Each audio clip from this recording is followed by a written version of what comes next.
Arthur Beverly, the homeschooled Aberdonian who became Pioneer Dunedin's leading scientist and its cleverest man.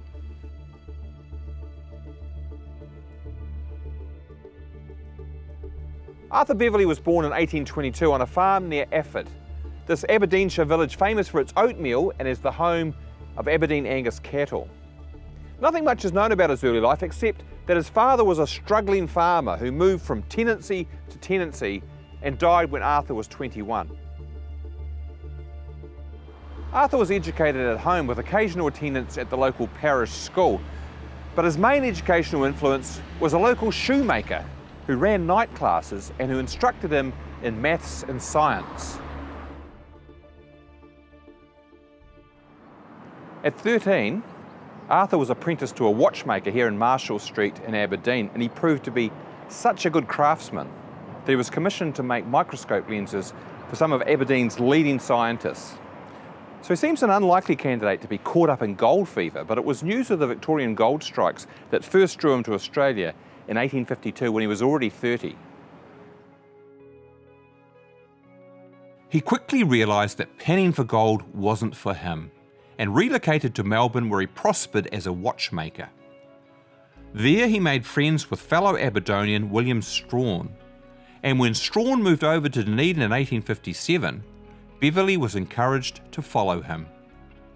He arrived in January 1858 with a stock of jewellery and watches, as well as equipment for daguerreotype photography. He set up shop in Princes Street and began buying up land. He quickly became a well-regarded member of Dunedin society, a member of the town board, and recognised for his scientific expertise. When gold was discovered here at Gabriel's Gully in 1861, the initial news was greeted with a fair degree of scepticism in Dunedin. The provincial government dispatched Arthur Beverly to go up and assess the strike, and when he reported positively, a mass exodus for the goldfield began. The resulting rise in land values in Dunedin boosted Arthur's property portfolio, and he retired from business in November 1864. Thereafter, he devoted the rest of his life to scientific interests across a broad range of subjects, to international acclaim.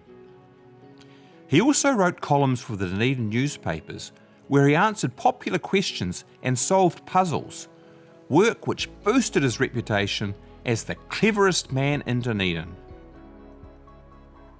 Arthur Beverly was a small man of unprepossessing appearance and rather diffident about all his discoveries. When he died still a bachelor in 1907, he left his considerable estate to the University of Otago to fund the teaching of science and to help young people of either sex who had what he called talent and industry, but not wealth.